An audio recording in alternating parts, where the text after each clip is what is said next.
Most people have never heard of the Great Gorge in the shadow of Denali. But we keep coming back here, year after year.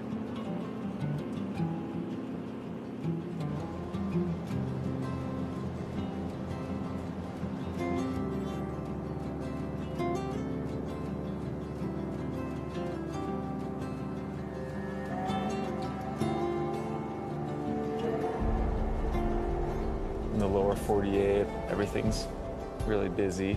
People moving around, running off to their jobs or responsibilities.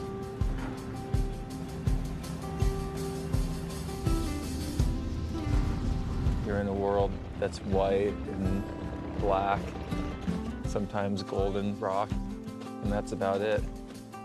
It's a pretty special place.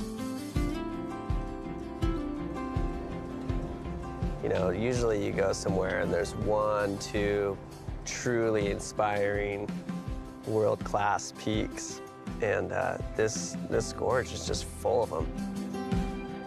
It's always been just kind of below the radar because the climbs are all really challenging. It's not the place you come to bag some easy ascents. It's more of a place, you know, for people who don't mind failing and kind of like to flog themselves, like the beat down.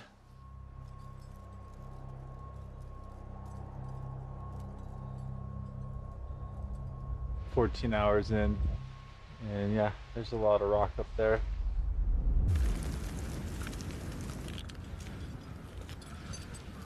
For young climbers who are out there seeking adventures and little swaths of mountain to explore where nobody's been, the big challenge is like finding any blank spots that are left.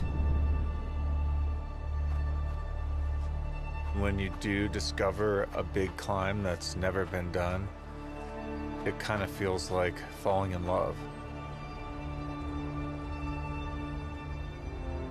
Who knows why some ideas spark into obsessions, but this one took 7 years.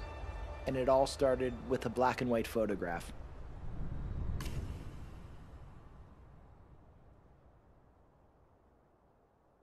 Ansel Adams wrote, "You recognize the explorer in Bradford Washburn at first sight.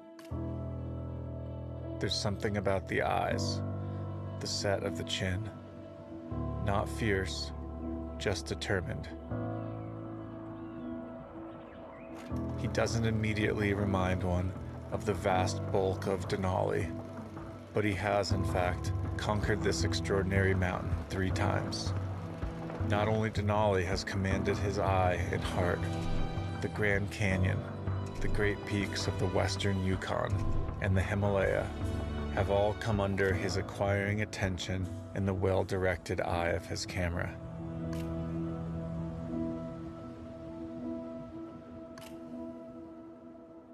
Brad didn't have many mentors himself. He was too much his own man, too self-taught. But photographically, the great influence on him was Vittorio Sella. Sella's dictum was, big subjects need big photographs. Brad would quote this all the time. Use big negatives to take big subjects. There's nothing like Mount McKinley or any one of the great peaks of Alaska when photographed with a camera like this. One of his favorite cameras in the early days was a Fairchild camera. Something that was really developed for flying over cities and mapping them for wartime military reconnaissance. And these large cameras were very heavy, very hard to use, all manual. The crank would advance the film and also set the shutter. You pushed it and it would go, beep. And I want to show you the size of the spool of the film we've got here. Now this takes a 125 8 by 10 inch pictures in a single roll. And I will take this out and show you it. And look at that compared with a little bit of an ordinary roll that carries 36, 35 millimeter pictures. But what Brad realized that almost no one before had been able to figure out how to solve was that when you look at a big mountain from the base, what looks like 4/5 of the way up is actually only halfway up. But if you get up in an airplane and see it from mid-height, you're getting a God's eye view of the peak as it really looks. And we all know Ansel Adams' famous picture of Denali from Wonder Lake. But in Brad's pictures, you see that same face from midair. And it's so much more stunning. One year, I got a book of Bradford Washburn's, and as I looked at it, I had that sense of beginning all over, that I didn't really know anything. With Brad's pictures, suddenly I saw mountains as individuals, that they stood among other mountains. Brad takes something colossal and makes it human.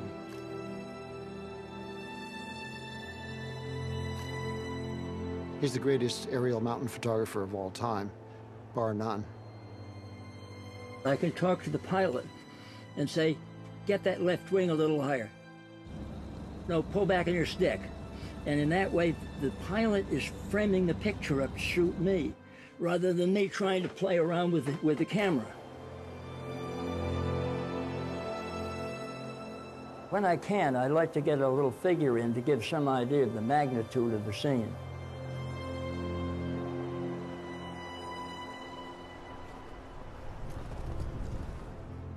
Where you look at this colossal landscape, and suddenly you realize down in the corner, there are two tiny little figures.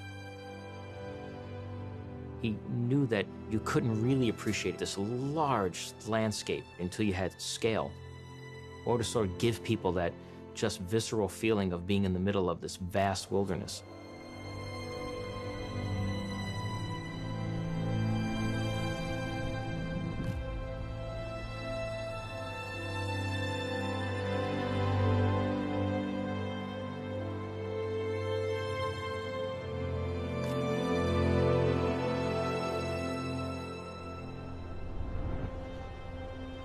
He knew the mountains through a mountaineer's eyes.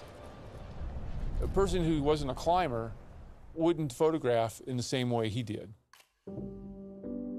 But do you think he devoted himself to the printing, making beautiful prints? No, he was happy with an 8x10 contact, and he could draw on it. So he could show climbers, hey, try this. This could be a first ascent. Before Brad got on the scene in the early 1930s, the Alaska Range had had a handful of monumental ascents, but all the other peaks were unclimbed. He was like, my God, let's go get him before somebody else does. In a way, we were lucky to be able to go into that wilderness and be the first people to see it. Those were experiences that people are very rare to have nowadays.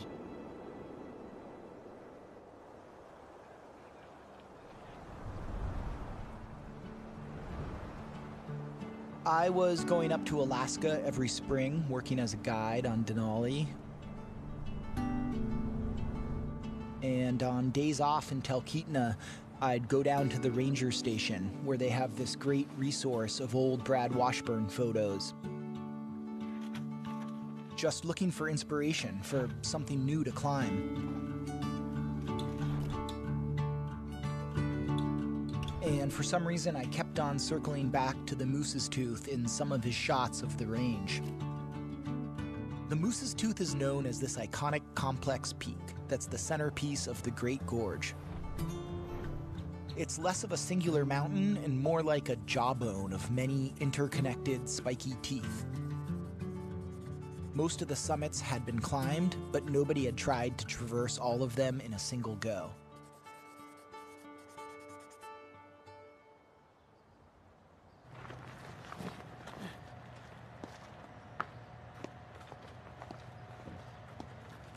Spring of 2009, I was traveling through Colorado with a good friend of mine, Micah Dash.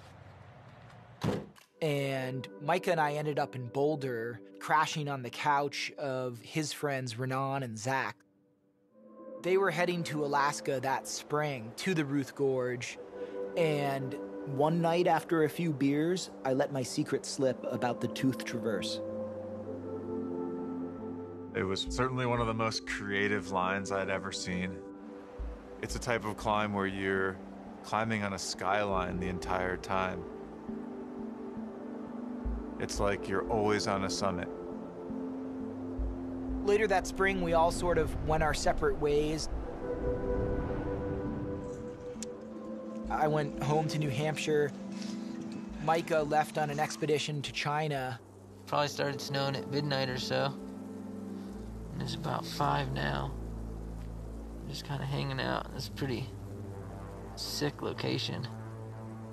And Renan and Zach were about to leave for Alaska when one day we got this phone call. The bodies of our friends in China had just been found. My life is completely driven by the mountains, and it's given me some of the best experiences, but also the worst. And probably the time where it hit hardest on that negative side was when we got the call that Johnny and Micah had died in an avalanche in China. Micah held my hand and brought me into the climbing community. And to lose someone that close to you is something that affects you deeply.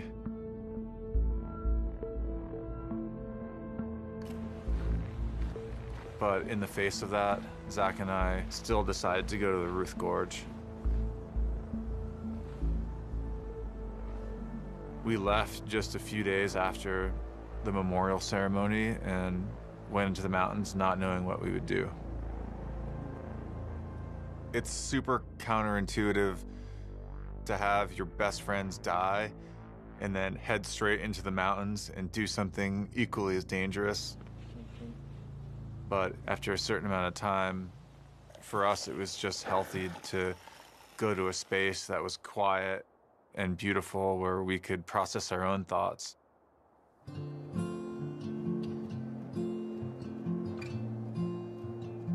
It took a few days, but eventually the mountains pulled us in and we were there, and we decided to go test ourselves.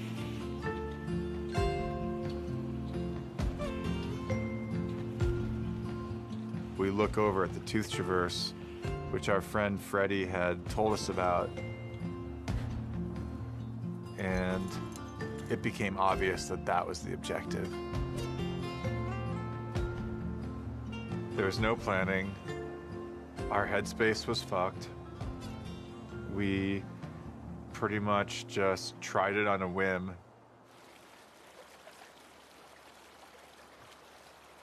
So the climb begins to Espresso Gap.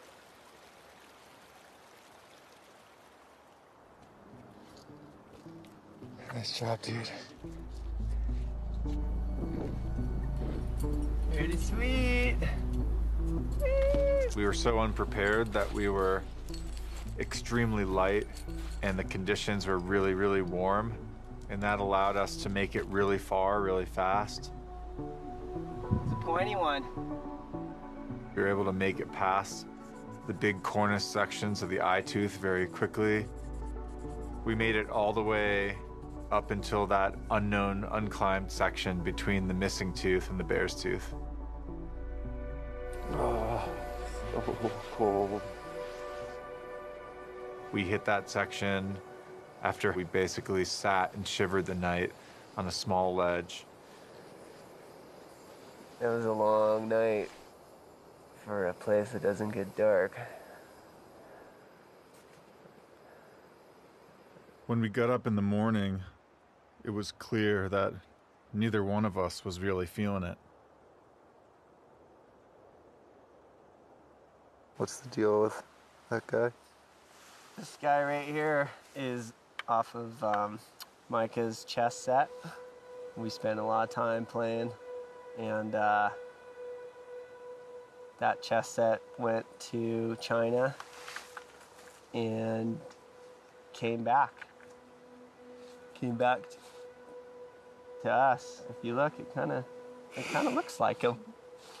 Big nose, beady eyes, full of attention. So it's just a nice little piece to bring along. Little piece of Micah right there, looking after us.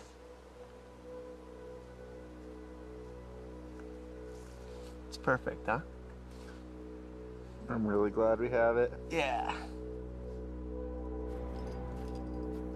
We had just come from the funeral with hundreds of people in the community weeping. And you have to push it on some of those climbs. It's just how it goes. But for the sake of the community and for the sake of our friends and family, it just wasn't the time to take another one of those risks.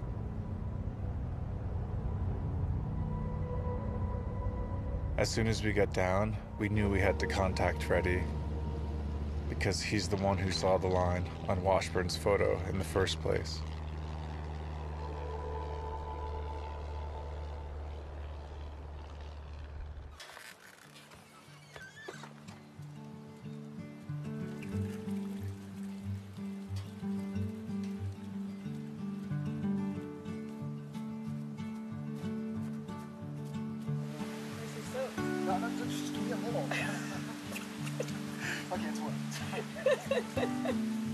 At the end of 2009, I was trying to simultaneously be a climbing guide, a freelance writer, and a good partner to Janet.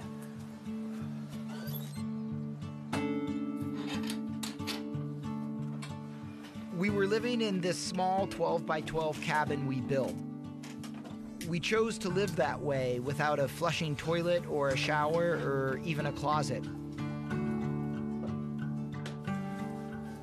But we did have this incredible freedom to pack up and leave for a 3-month expedition if we wanted.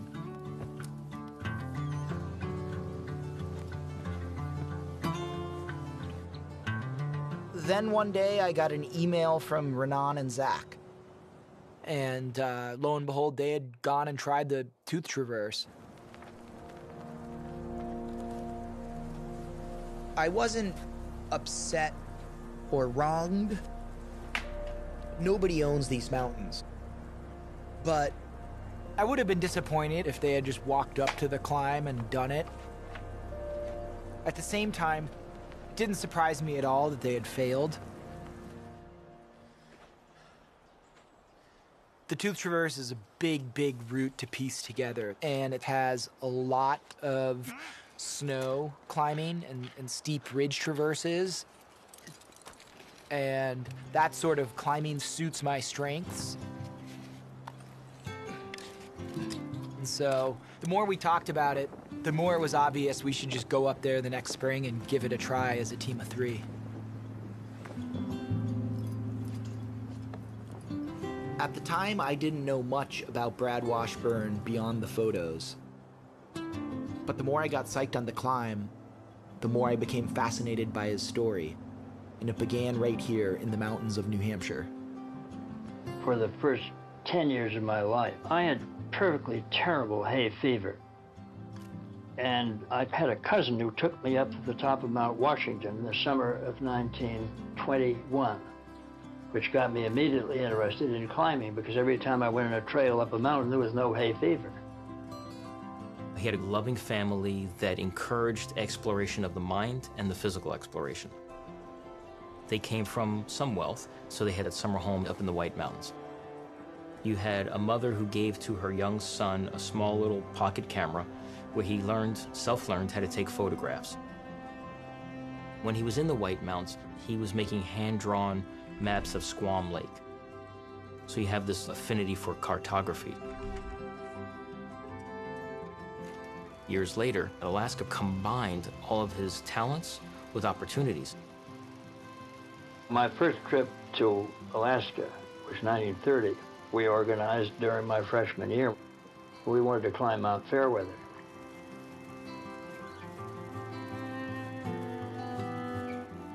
He had a tremendous fear of failure. The only two failures among his expeditions were his first three, the Fairweather and Crillon. Every time after that, he got to the summit. And those early failures really fueled his perfectionism and his high achieving. The map that they had of the region was woefully underrepresenting the landscape. It almost told you nothing.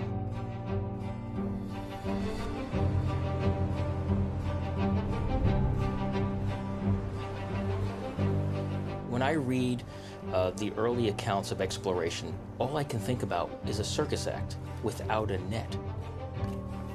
There was no one to come save them. Many of these early expeditions used horses for packing their gear in.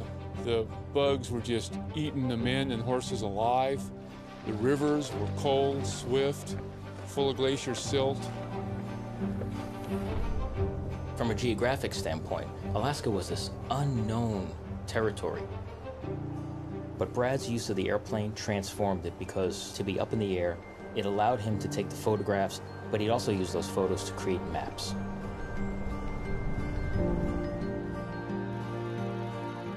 He was able to correlate with aerial photography very accurately the position of everything in the range, including the Ruth Gorge. And the range comes alive in his map.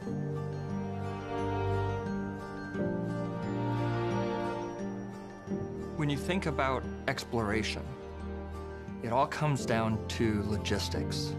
With the advent of the aircraft, suddenly, you had a perspective where you could see over that next hill, you could see over that next range. You could map out large distances because you could see hundreds of miles. Brad was always looking at aviation technology and how he could leverage that to get a better view of the mountains. And whether it was for route finding, or whether it was for beauty, or whether it was for cartography, he took advantage of the next aircraft, the next camera.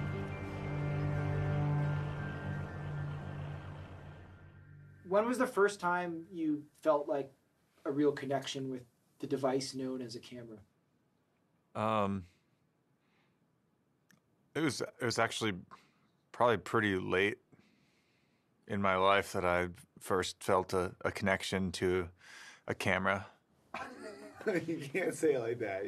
That sounds like you have Okay. a sexual relationship with a camera.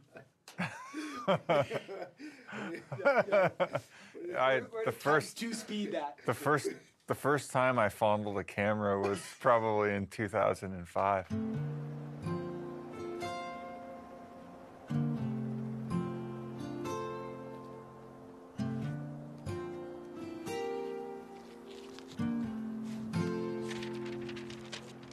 I was doing a lot of artwork.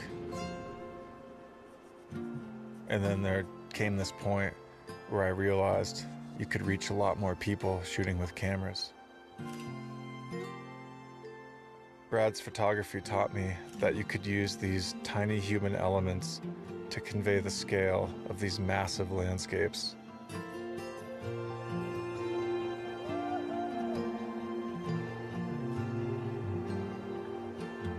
On the first trip with Zach, we had cameras, but they were pretty basic. Just another day off in the tent.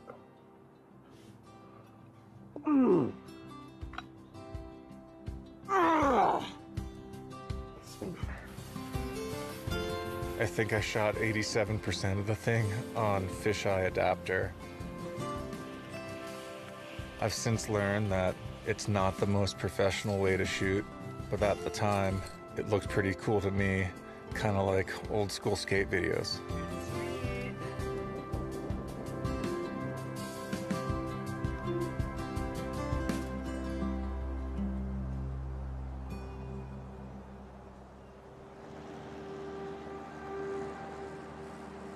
By the time of the second attempt of the Tooth Traverse, all of our lives had evolved. both Freddie and myself had gained sponsors, and we became professional climbers. Freddie was a budding writer who had just finished his first book, and his work was starting to get picked up by bigger and bigger publications. If you want to grab the pot off the stove for 1 sec, Zach, just for some steam. Zach, in my mind, he was a much more talented climber than we were. But he just didn't have that gene of self-promotion. And part of being a professional climber in this day and age is how you tell stories. It seemed like overnight, everybody I knew became a professional climber. It became harder for me to find partners, ironically. There was always like, there had to be a photographer, there had to be, some kind of spin to going out climbing, and I just wanted to keep going climbing. What are you thinking, Zach? Why we've come here for the second year in a row to try this silly thing. It's been thinking about it most days.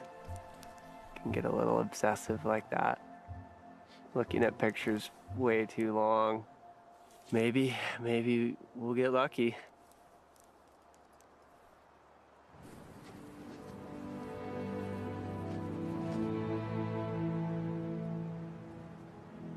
The crux of the traverse would be the south face of the Moose's Tooth.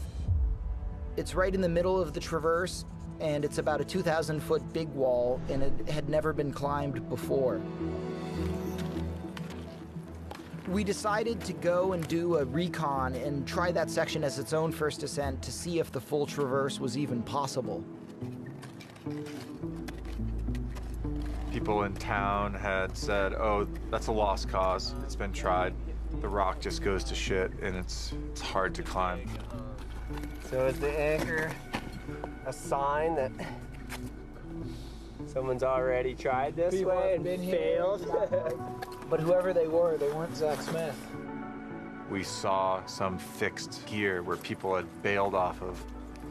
People had decided it wasn't worth the risk. Beautiful day in the gorge. The rock is so bad, you can just go like this with your hand, and a whole sheet will fall off.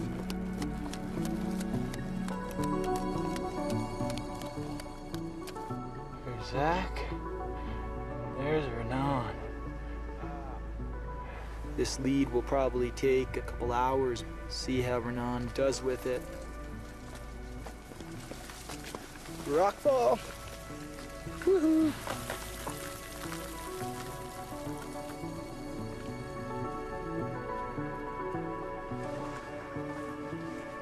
Gnarly. They're okay. I'm just gonna chill here and hope for the best. Looking a little ugly. Turn that thing around. Try to hold this pin, and I took a chunk out of my finger. How bad is it? It's not bad, it's just like that whole right side, you see?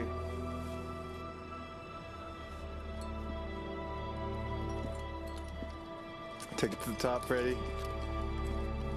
We'll try. Close.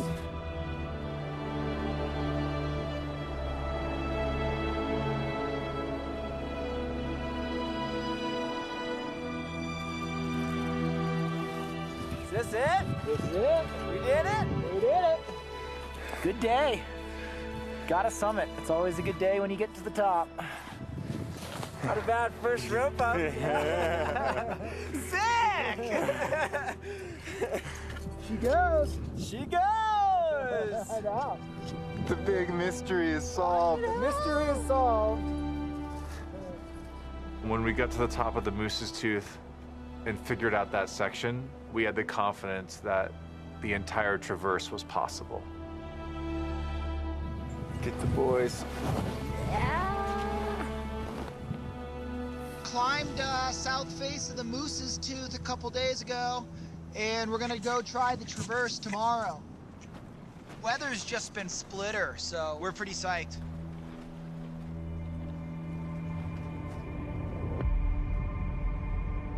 Getting the conditions right on the tooth traverse is really, really hard. If it's warm, like you want for rock climbing, the snow conditions could be out of whack and totally shut you down. But then if the snow conditions are right, it's probably too cold for the technical rock climbing. And any single storm could wipe out the route for the entire season. Something's always going to be bad.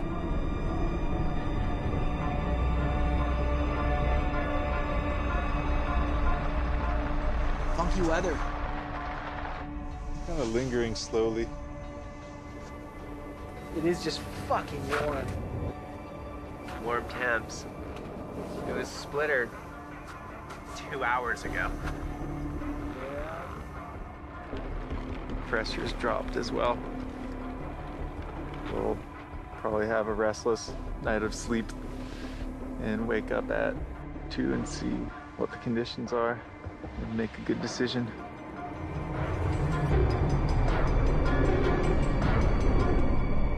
The worst part of any climb is the anticipation.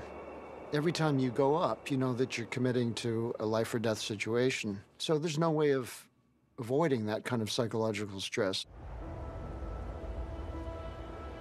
We've all had close calls, we've all lost friends. So any climb is jinxed by self-doubt and self-criticism. Am I too soft or is the mountain too hard? Often, conditions aren't right, partner problems, or the weather's bad, or whatever. You gotta live today to climb tomorrow. Brad pushed, he took risks, but these were always calculated risks. When someone else said that's really stupid, you shouldn't do that, Brad would figure out a way to do it, but it would be calculated. In 1937, just months before Amelia Earhart tried to execute her around-the-world flight, Earhart and her husband, George Putnam, invited Brad down to White Plains and asked Brad's opinion about the logistics of it. She needed a navigator. Going to a place unknown and doing something that no one else had done before, he very much wanted to do this. We chatted for a whole weekend. I remember, and we were going map over map, and we got to Howland Island. It's all by itself, 1.25 miles long and 1/4 mile wide, just a sliver out in the middle of nothing. I said, Amelia, you've absolutely got to have a noise on a specific frequency emanating from that island. Could be da-da-da-da, da-da-da-da, da-da-da-da, da-da, and you hum on that as you're getting close to it. Putnam and Earhart looked at each other in dismay, and Putnam, according to Brad, said, then the book won't come out in time for the Christmas sales. And I said, I'm sorry, I don't want any part of that. I just don't think it makes sense.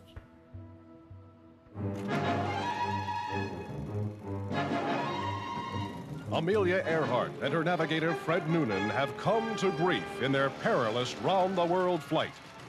The two intrepid flyers missed the tiny dot that is Howland Island in their 25-mile hop from New Guinea and were forced down by lack of fuel. The perfectionism was a virtue and a fault. Every story he ever told, he was in the right and the others, the doubters, were in the wrong. It's another Brad I told you so story. Kind of the mother of all Brad I told you so stories.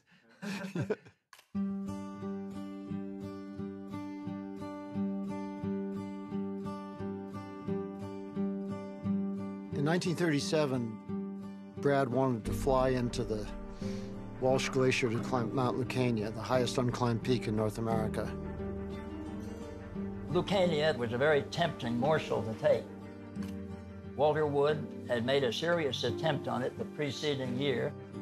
He got to the top of 16,000-foot Mount Steele and made the first ascent of that, and to his horror, found that Lucania lay 10 miles away from that in the direction of Mount Logan. And he just said, I honestly don't think that anybody's ever going to get to the top of that mountain. Well, nobody should ever say that, particularly in Life magazine. I've been listening to tales about a guy called Bob Reed, and the way he was taking supplies up to high altitude mines, taking off from the Valdez mudflats, a ski-equipped airplane with skis that he'd put underneath it that he'd got stainless steel from an old abandoned cocktail bar. So I wrote him a letter and told him what we wanted to do, to fly 250 miles in with no place to land all the way, and land on Walsh Glacier. And we hoped to climb Lucania and then have him fly us back out. I got the telegram. Anywhere you'll ride, I'll fly. Bob Reed.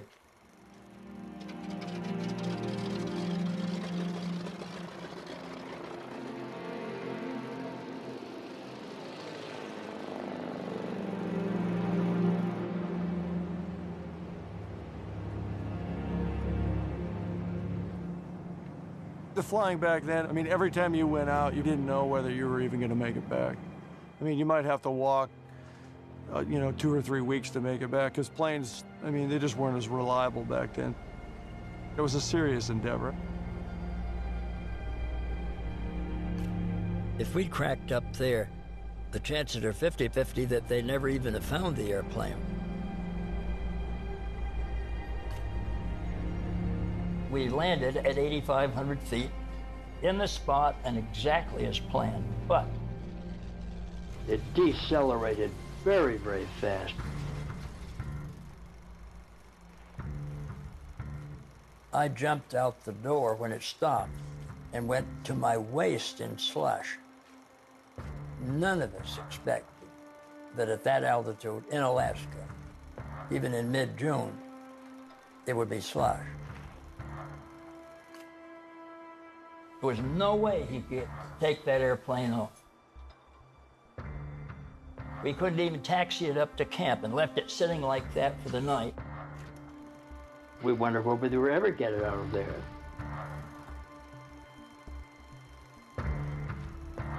It took 5 days and stomping out of runways and throwing everything out of the plane. We even took a ball-peen hammer and changed the pitch of the propeller with it so they could get a sharper bite. Bob said, the only thing I'm telling you guys now is I wouldn't come back to this goddamn place for $1 million. So he gave his airplane the gun, headed down the glacier, and there was a little bulge there, and he completely disappeared from sight, but we could hear this roar in the distance.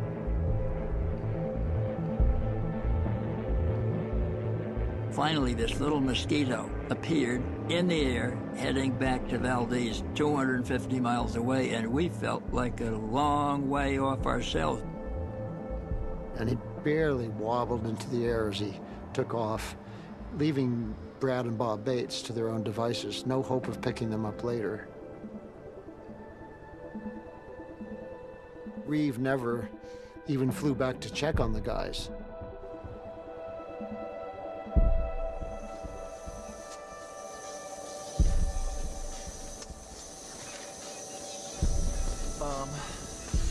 Okay.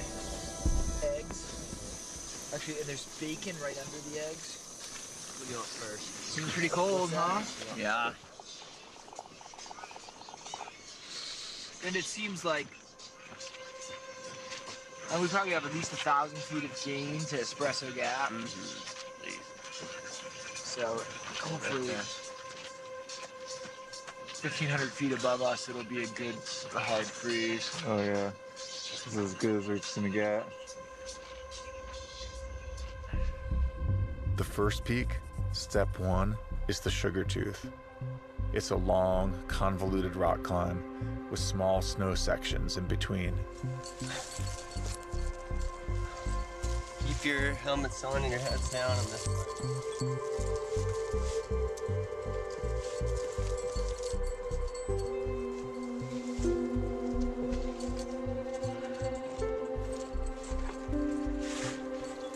Nice sack, Holland. When you're climbing on the Sugar Tooth, You're constantly tiptoeing across these knife blades of rock that can bite you at any moment.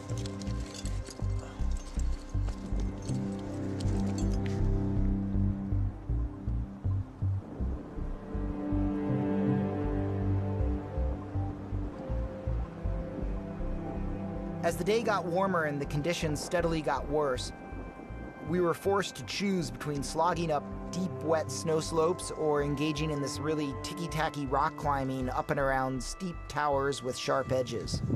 Sugar tooth. Sugar tooth. Good old Shuggy. Good old Shuggy. Kind of, they're packing a little bit of a punch. How's it look?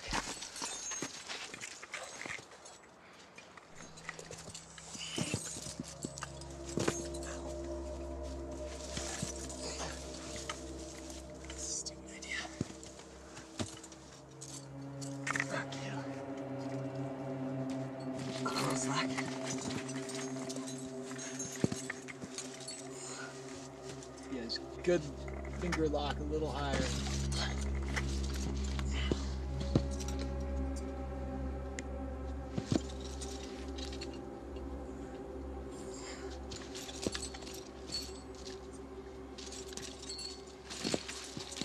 Nice, steady way to charge. Check fucking this donkey out. I slipped following Zach, and the rope came tight over a blade of rock and nearly cut in half. And then, shortly after that, I foolishly dropped my ice tool, and that meant I was never going to be secure on any of the snow climbing from that point on.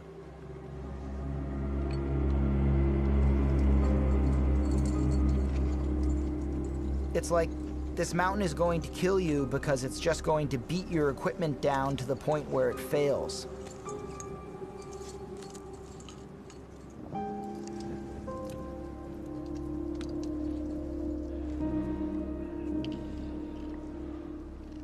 Baking in the heat.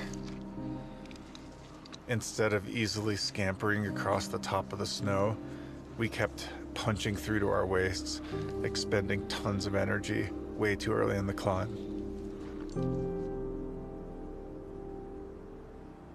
Shug Sammy!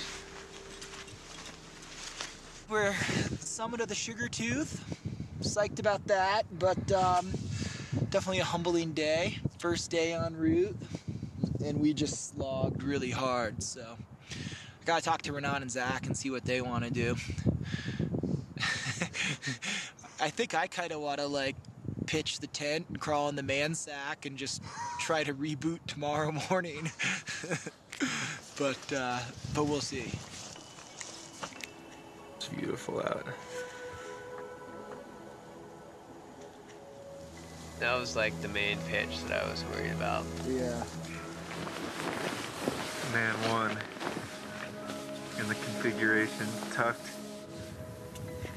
Am I next?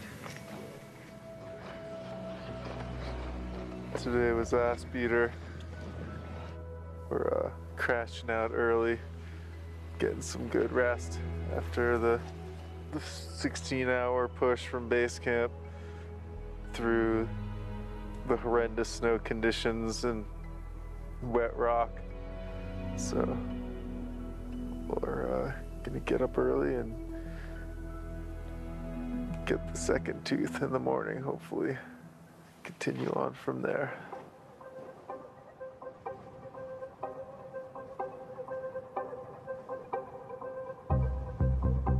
We'll rock climb today for most of like the morning. We probably would want to do like a siesta boost. All right, you ready for this guy?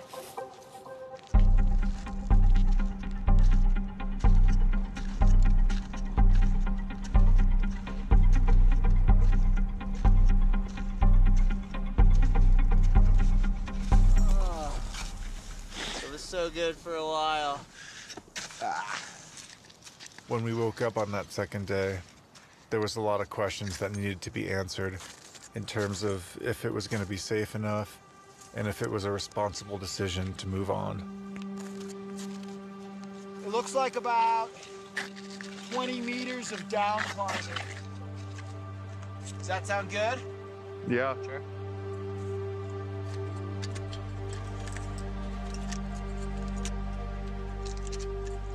It's pretty funny. We're like 20 hours into this mission. Yeah. Don and I made it here at like 5 or 6 hours. Yeah. That's just the way. I mean, I knew that was going to be the case. Yeah. I think we can still make it happen, but you know. We didn't use our full reserve or anything. It's any way we do it, it's definitely not going to be cash, but it's a few factors. We could charge. Chances of pulling the whole thing off, pretty small. You know, that's just one little... We're kind of a day behind, too. Almost, yeah. I mean, we went with it, we rolled with it. If the forecast was good. I just feel like the writing's on the wall. Yeah.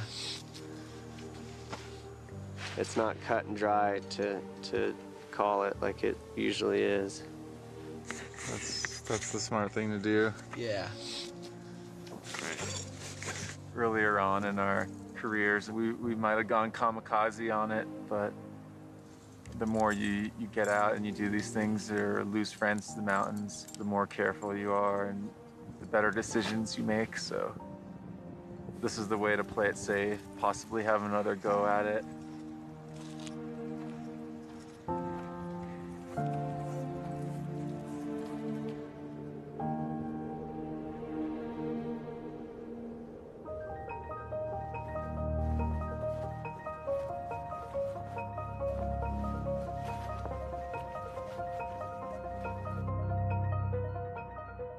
The day after we came down after that attempt, we figured we should switch out our equipment and try it again.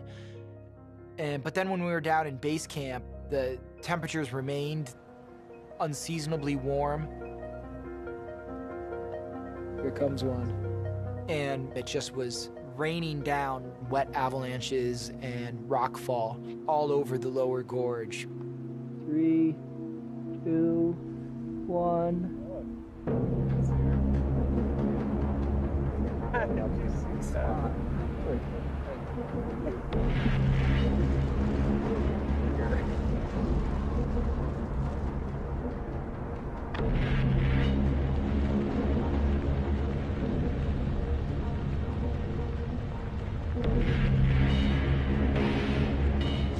It's really unstable right now. Yeah. Obviously. Yeah.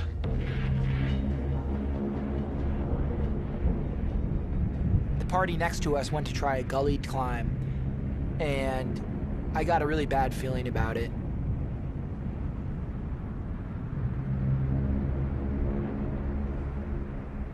By midday, they still hadn't come back, and I finally decided to ski over there a little closer and have a look for them.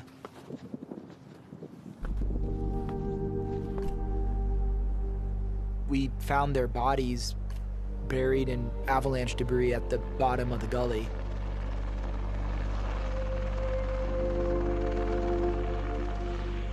Now the Rangers are in, so this is the recovery.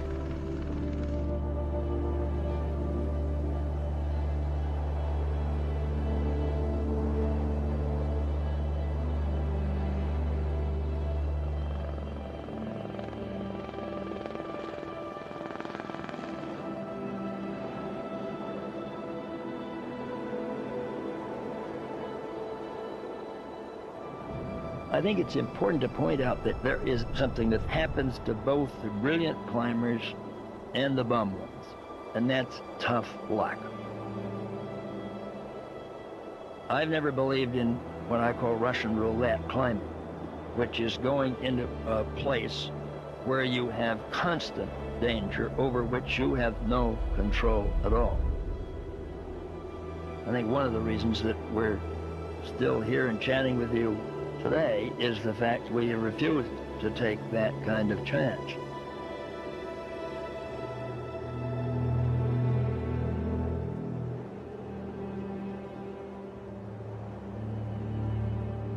Brad in his whole life never went on an expedition led by anybody else. He was a good guy and he would consult you, but he was the leader and his decision finally stuck. On all these trips, the trip was my idea. And maybe I knew more about climbing, so that I was sort of the logical leader. Let's take Lucania, where Bob Bates and I were alone. And we got along very, very well. Brad and Bob Bates were complete opposites. Brad, the headstrong leader, had to do it his way. Bob was the nicest guy in the world, the most generous. Yet he had an incredible talent to be in a ticklish situation and to chill out and calm down.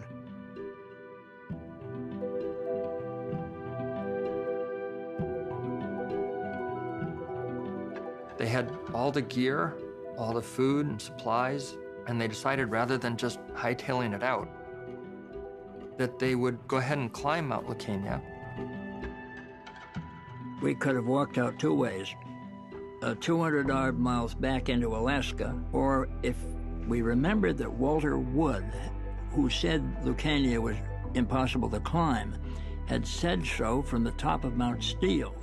And we figured if we climbed Lucania, we could get over the top of Mount Steele and we would be going back into Canada.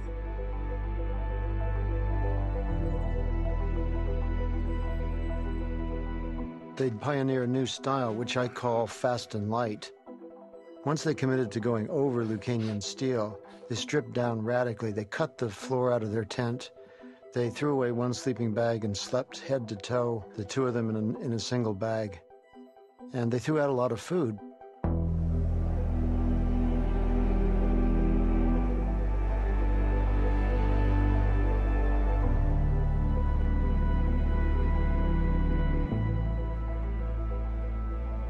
We were out for a hell of a long time. We started at 8 in the morning. It was 4 in the afternoon we got to the top.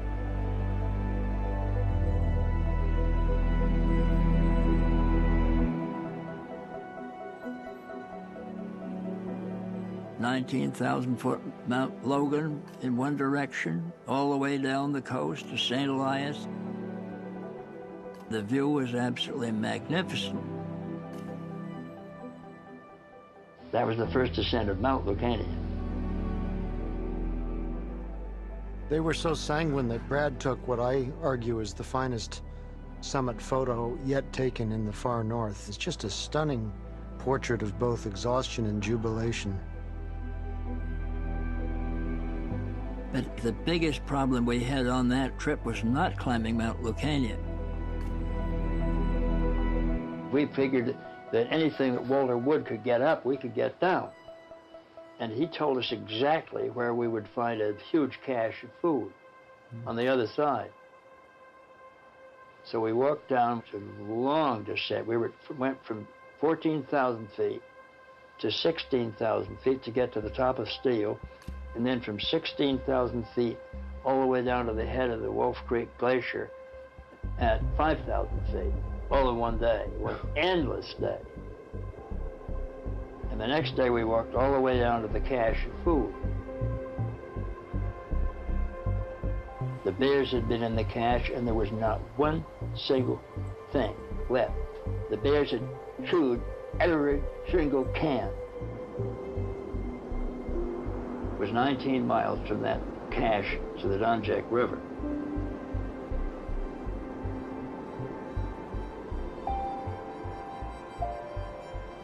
And we got to the Donjek River and it was in full flood. In desperation, they took the camera and the notebooks and the film and hung it on a bush with a note saying, you know, if you find these, at least you'll know what happened to us.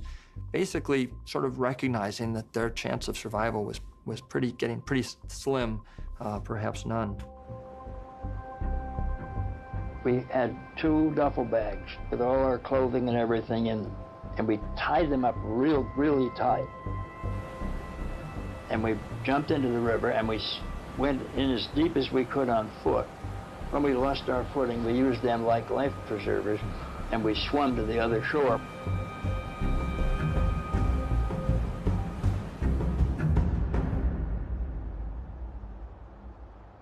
we were sitting down on a bunch of tussocks, and all of a sudden we heard a tinkling sound.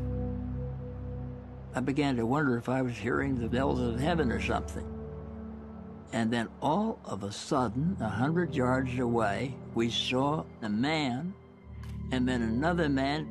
And these guys said, "Where in hell have you come from?" We said, "We've come from Valdez, Alaska." And they said, "Where were you going?" We said, "We're going any place you're going." Fortunately, they were able to go back and get that camera.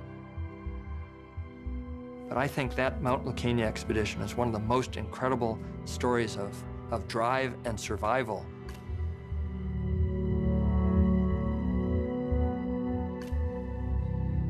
Brad and Bob Bates, both of those men, had shrugged it off as, well, you know, we just kind of walked out. Did anybody end up injured on that trip? Nobody. Nobody got a skinned ankle on it. Everything went fine. Brad was very proud of the fact that in all his 13, 15 expeditions, he not only never lost a partner, he never had a partner suffer a serious accident. But I discovered when I wrote Brad's biography, Brad himself had become a pilot in his 20s. And as far as I know, he was a very good pilot. Flying wasn't exactly safe when you began flying, was it? Ever have any narrow escapes?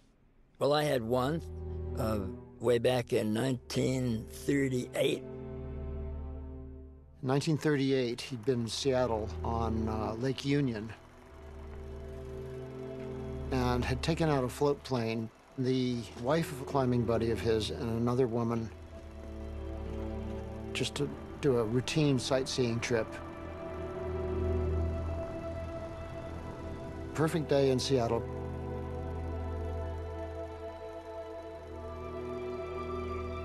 Brad came in a float plane he'd only flown once before and screwed up the landing.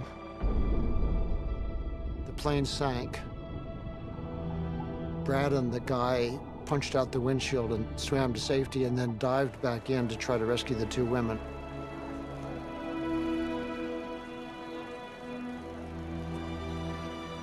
They both drowned.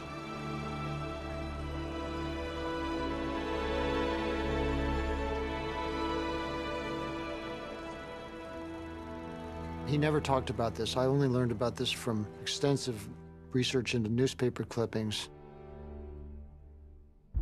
This was a dark, dark thing especially for such a perfectionist as Brad, to have really fucked up and killed two women who thought they were out on a 30-minute sightseeing flight. He was terribly disturbed by it the rest of his life. That's why he never flew again.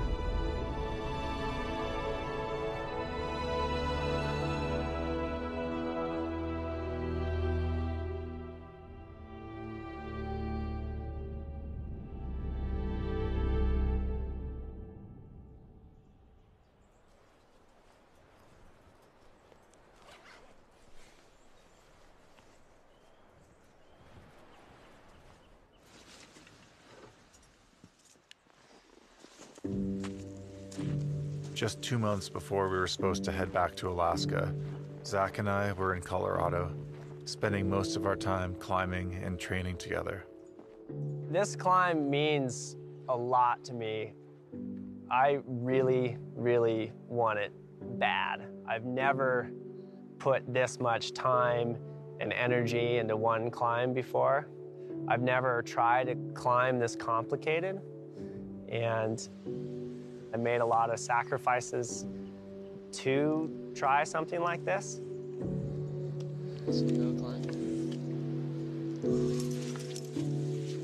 Right now, I'm living in a good friend's basement in Boulder, Colorado.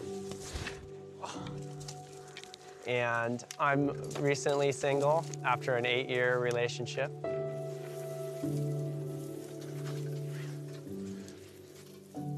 We had a really amazing relationship for a long time, and the stress of me traveling and climbing became too great on that relationship. And the reality of really close friends of ours dying played a huge part of it, I think, because it made her worst nightmares a reality. And so the idea of something like that happening to me, and me putting myself in those situations was too much for her, and I can't blame her for that.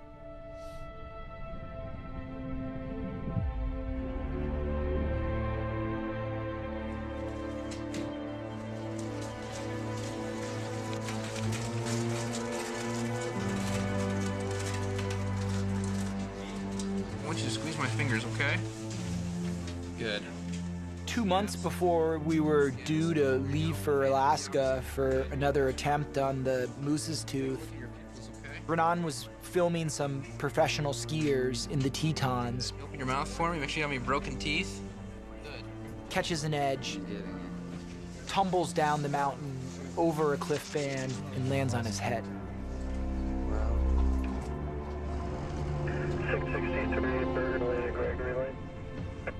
We're lucky his partners were able to get him down to the base of the mountain and on a life flight to advanced medical support.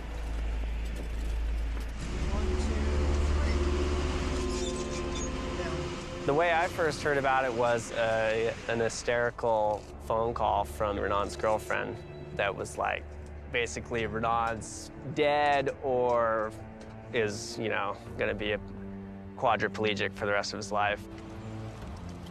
I was at work, and so I just threw down whatever I was doing and drove over to their house and tried to, get the details.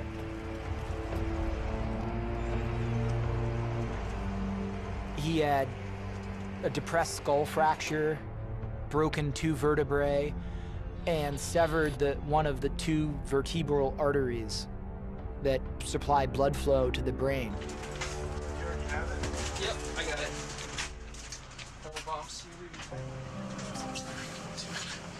Headed to the neurosurgeon.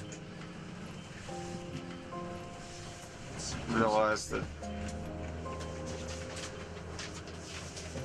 this will probably work out, but it does hurt me pretty deeply not to be involved in all the projects that I had going on, especially the tooth traverse, because that's something that we put it's something that we put 3 years of time into, and after everyone said it couldn't be done, we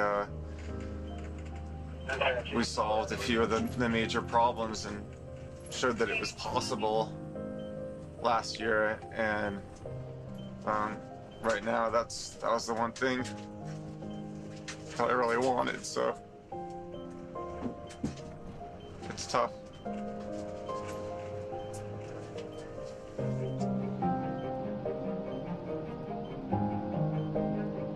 When it happened, I figured the climb was over, at least for that year.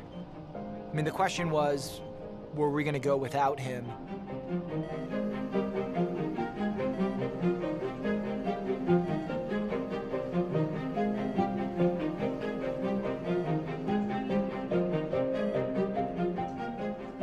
We have loved ones back home that I'm sure would be destroyed if we lost our life in the mountains. I can only imagine what my funeral would be like.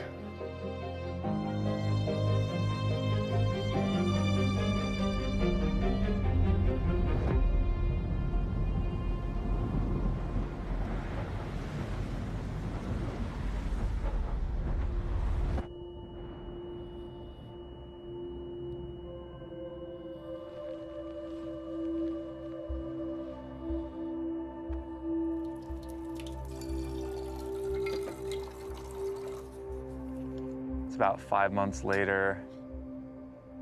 Technically, I'm still healing a broken neck in 2 places, 2 vertebrae, like right in my spinal column, and I can touch my head and feel where the where the skull is still tender from having it sliced open for brain surgery. Getting injured just before we had to leave on the trip was really devastating, and I knew it was going to be really hard for them to deal with the fact that I was out of commission. Renan's at home with his neck immobilized in a brace, and he's Skyping with me every day, talking about, you know, we're going to go back to the Tooth Traverse next year. So we waited. On this side, you can see the needle swing.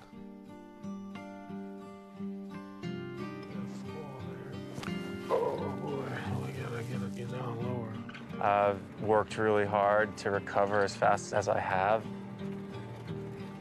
I've just been sitting for so long. I need to go out and push myself and be in the mountains and create.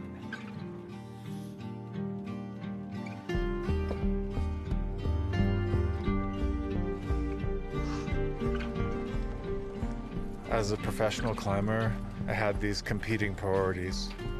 First, I wanted to climb in the Himalaya with my North Face team and then go back to the Tooth Traverse in the spring when I thought the conditions were going to be pretty good. This didn't sit well with Zach. He wanted to get back to Alaska as soon as possible.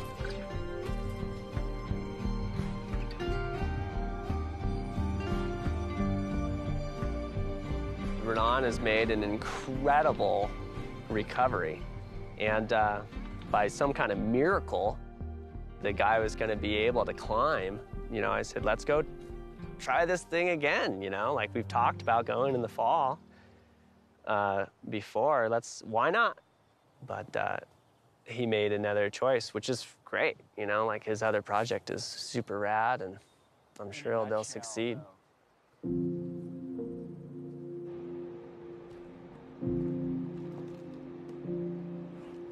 Those guys are professional climbers who get to go on big trips. So those guys have a different climbing experience than I have.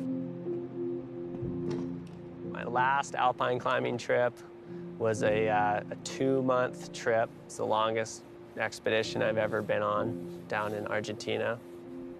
2 months, pretty much spent all the money I had, and I climbed 1 day and with no summit.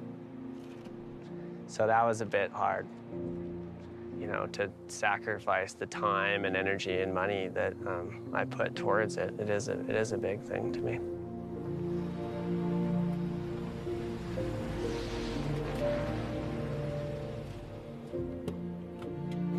To me, the filming has just become a distraction and taking away from the actual experience of climbing.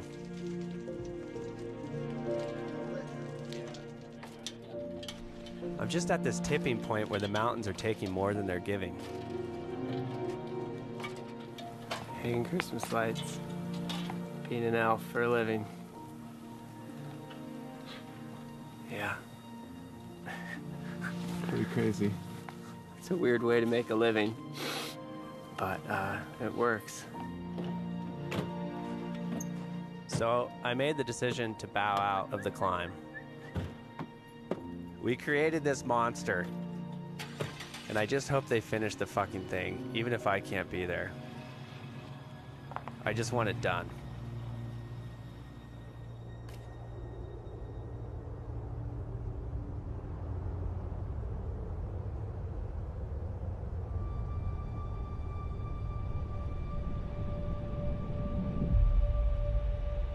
I almost lost everything in my accident. People always ask me, why do you do it?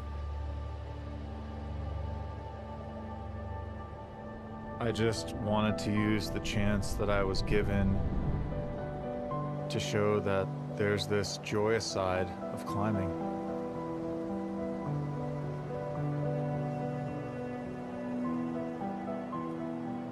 We've added a lot to opening people's eyes towards the beauty of these places and making it easier if you're a climber to find new routes. But the things that you remember about these trips are people, not things. being with these wonderful people.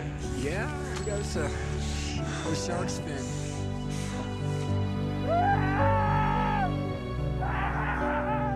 When you're on an expedition most of the time, it doesn't feel like you're risking your life.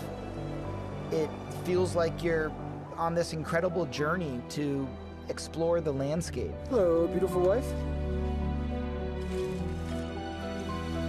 You got me good? I got you good. What a day. I always say I don't care about summits, but it really does feel good.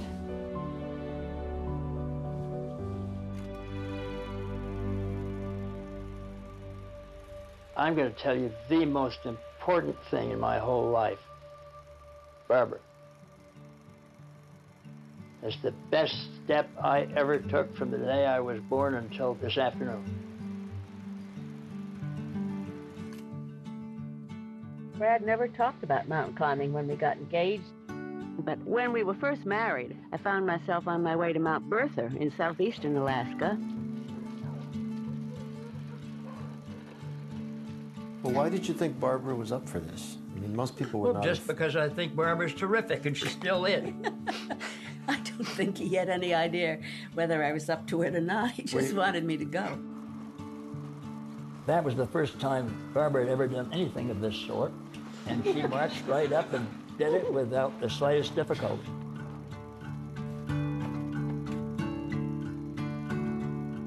In 47, you became the first woman to climb McKinley. Yes. And that was a long, long expedition.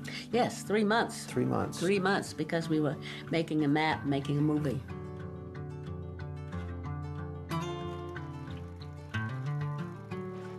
When we got near the top, I was in the middle. Shorty Lang said, "Okay, Barbara, now you go first." And I said, "Oh, no, we just go in the order we're in, of course." And he said, "Don't you realize you're the first woman to get to the top of this place?" And I said, "Oh, heck, who cares about that?" I didn't think the world cared about a woman getting to the top. It never dawned on me it was going to be such a fuss. Anyway, so I got to the top, and then Brad came up and joined us.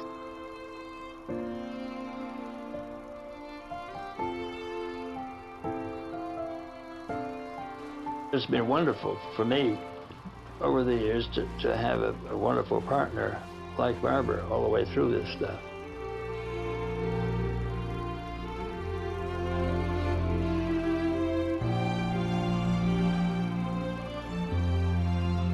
To sort of sum Brad up is really hard. He was an educator, a scientist, explorer, but he would always land on the education because no matter what he did, he educated. The thing that made the climb fun was the fact we were trying to create something that would share the thrill of discovery. This shearing doesn't just apply to climbing. It also applies to our Museum of Science. The Museum of Science, when he took it over, it was this derelict old attic of a junk heap in South Boston. Brad absolutely transformed it into one of the great teaching museums in the world. And he actually said often that was the thing he wanted to be remembered for, above and beyond the climbing and the photography. Photography was always, I think, in second place to his idea of scientific adventure. Not just adventure, but scientific adventure.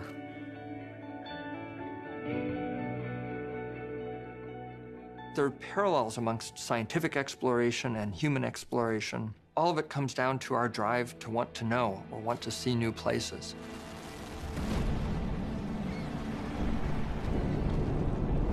Flying on the space shuttle is just an amazing place to do photography. From space, you can see thousands of miles. 2009, Brad had just passed away 2 years earlier. The American Alpine Club offered to let me take Brad's camera, bringing Brad's legacy to the next generation of aerial photography to space.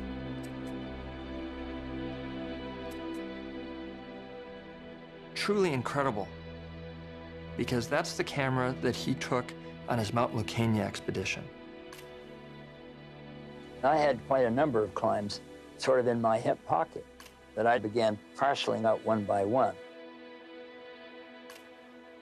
I just sort of sit and wait and see how they did it. And I've had a lot of fun out of that, particularly after I got old enough so I wasn't doing these wonderful climbs myself. When I was an undergraduate at Harvard, you freely gave of all your advice about Alaska. You let us. Yeah. You've played this role with an extraordinary number of young climbers. You could take Brad's pictures and seek out your next great expedition on them. A mentor is a hero of generosity. You know, Brad was a lot of things, but he was super generous. And I think, you know, that wasn't just my experience, that was, you know, hundreds of people's experience. He would send us a photograph, you know, unsolicited. What do you think about this?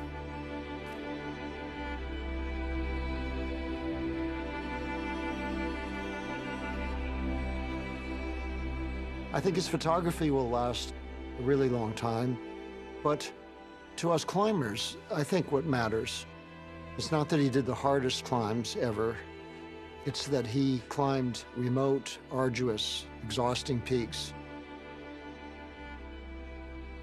And he encouraged many other generations, including mine, to seek out the challenges that were beyond him. And people like Freddie and Renan are still pursuing the Washburn challenges.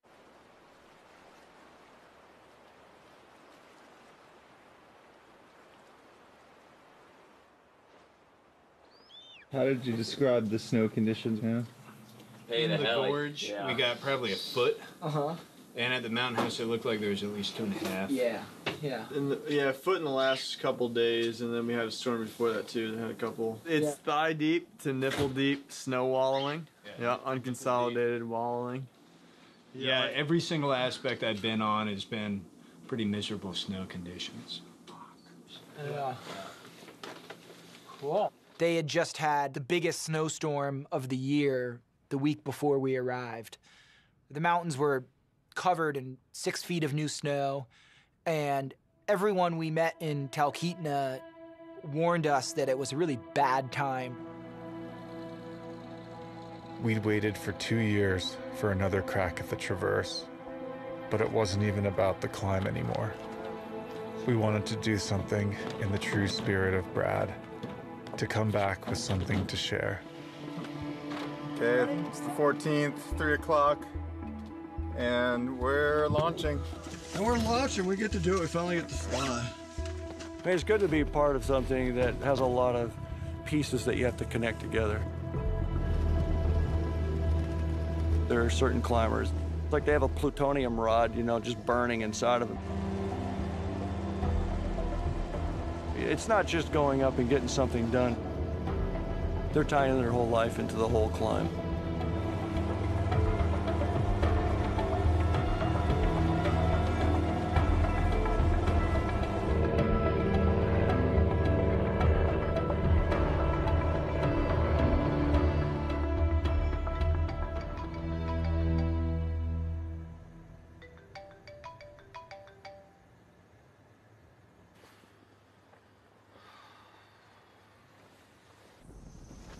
You breathe out a big, cold breath here.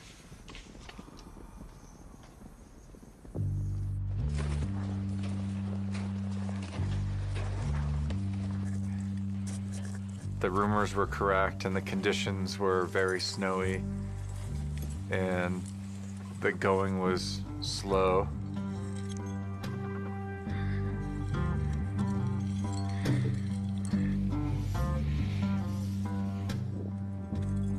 The thing was, might have taken 15 or 20 minutes longer. Working twice as hard. Yeah. But I still got to the top of the pitch. It set a little light off in my head, and I realized, like, maybe we can do this thing.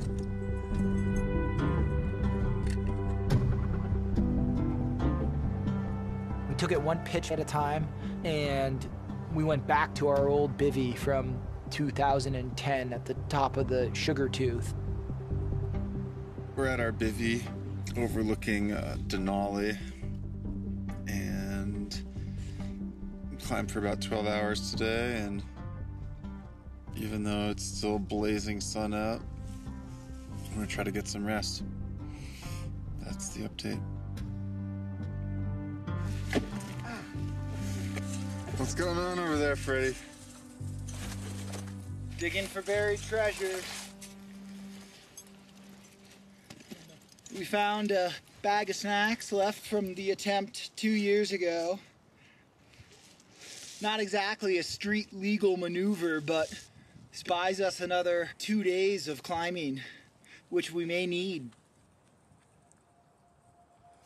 Day 2, we started up the south ridge of the Eye Tooth. The climbing got a lot steeper, and the conditions are challenging enough we have to pitch it out and stop and belay each other.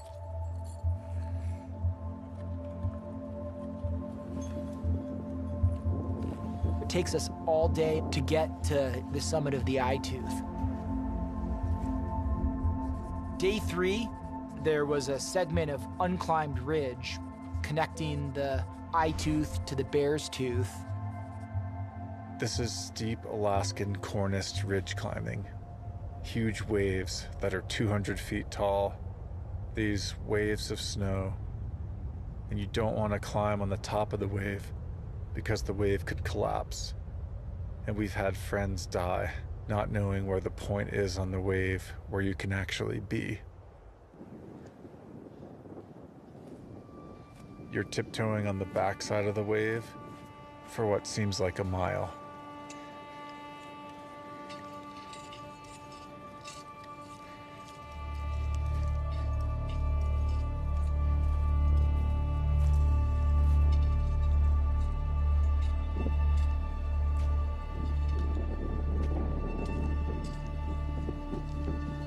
That was pretty real. It's like being on a summit all day. Now it's just a matter of weather, but we're looking really good. We knew if we could only make it to the summit of the Bear's Tooth, we'd be halfway home.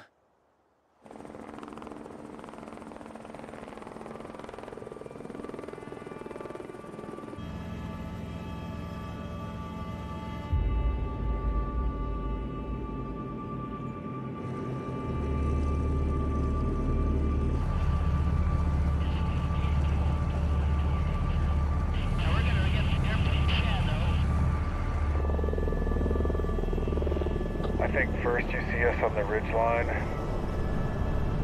and then you see Denali. We can kind of just be charging up the snow towards the summit. Alright, we'll see you over. Okay, awesome. Thanks, Paul. They're coming. It's a lot riding. On the next hour.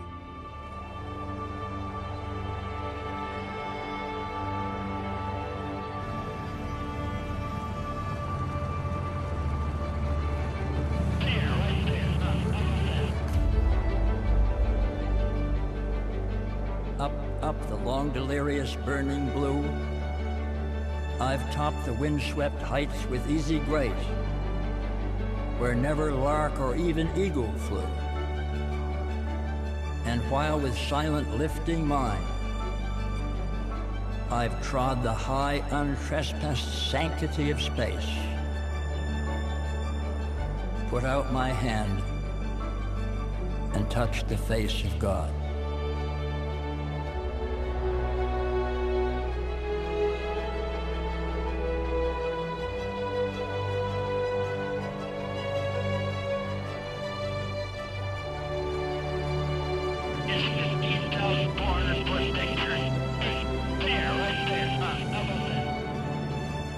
Making across that final section of ridge onto the summit of the Bear's Tooth was like unlocking the last piece of the puzzle. We were on the center of the Tooth Traverse, in the most beautiful part of it. For us, it was just this fleeting moment in our concept of how long we were toiling on this climb.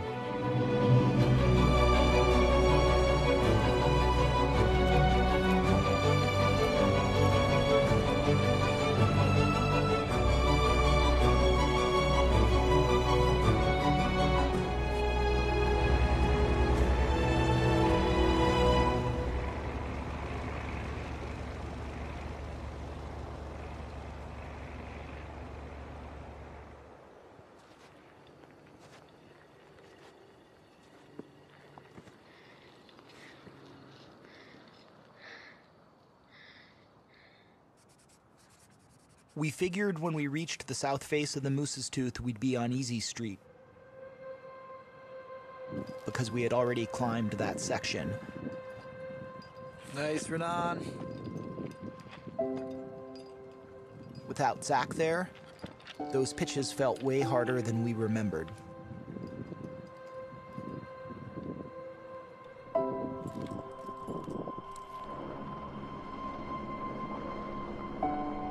There was a big snow field that was dripping water down on this 511 slab traverse, and Renan had to tiptoe across it doing really precise, insecure climbing. That was like the ultimate little... Yes, Zach. I almost died on the pitch you pranced up in 20 minutes. Once I got through the slab, Freddie led us through the bleeder pitch towards the summit of the Moose.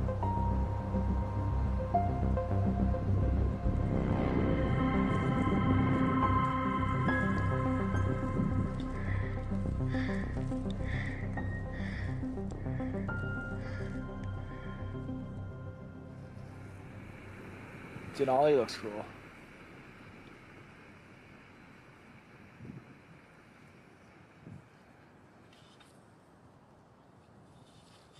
Renan and I realized that here we are, and we're just about out of food, and we pretty much had no choice but to continue on.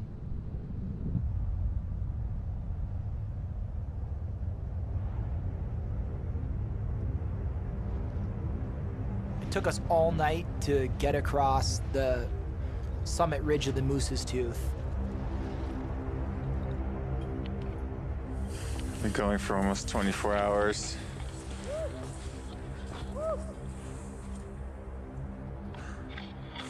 We've done the entire tooth traverse. Now we're just trying to finish up the Moose. Fuck yeah. By 6 a.m. the next morning, we were stopping for another quick rest on the west summit of the Moose's Tooth before we began rappelling off the side of the mountain. Hour 30 probably of the push. It's kind of this unique feeling. Dreamy. Yeah, it's like a hallucination without hallucinogens. But you're doing things where one wrong step, you could die. So it's even more trippy. You just gotta try to keep yourself together, hour after hour.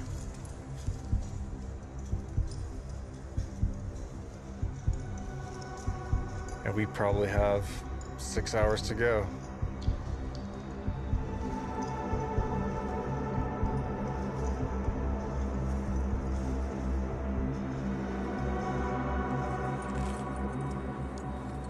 The last challenge of the climb was descending this gully down to the glacier at the bottom of the gorge. And gullies are dangerous. And we were going into this one at the worst possible time. It was 4 p.m. in the afternoon. We had been on the go for 30 some odd hours. And all the circumstances were pointing to this being a bad call. But we had to get down. We didn't think it'd take us too long. And I realized how soft it was at that hour of the day, and sat down and glissaded past Renan as he's really intensely kicking steps down. There could have been this giant crevasse down there to eat us both up. But after he committed, of course I was going to do the same.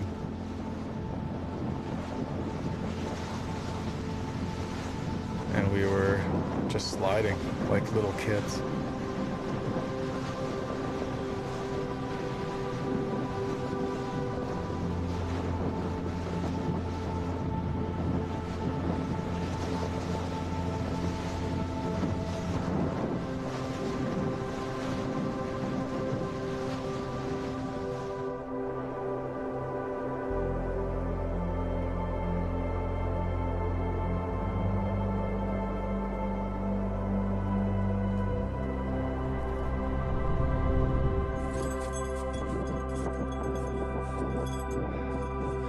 Nice job. The first thing we did was we called Zach. He was excited for us. All right, man. Hang loose. And he knew that he was this big driving force for the Tooth Traverse overall.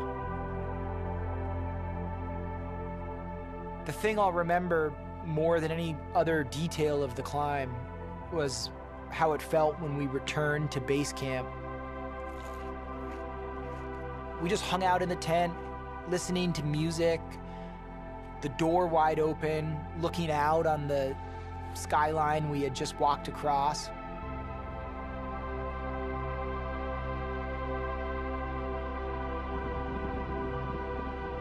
By all rights, we should have been exhausted and should have fallen asleep immediately. But we felt more energized than ever. Those moments come so rarely, we didn't want it to end.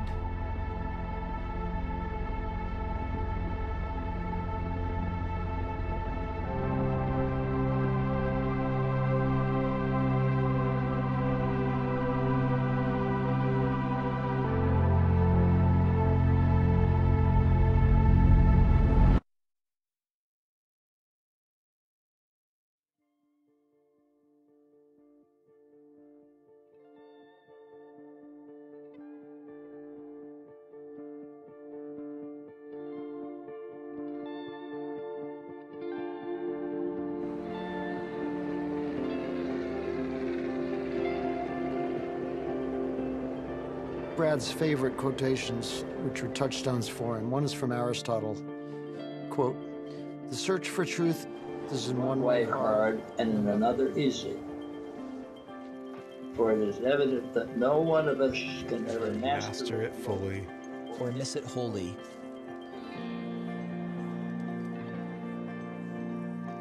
Each one of us adds to our understanding of the world around us.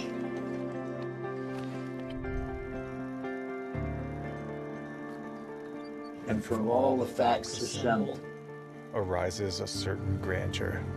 Arises a certain grandeur. Arises a certain grandeur.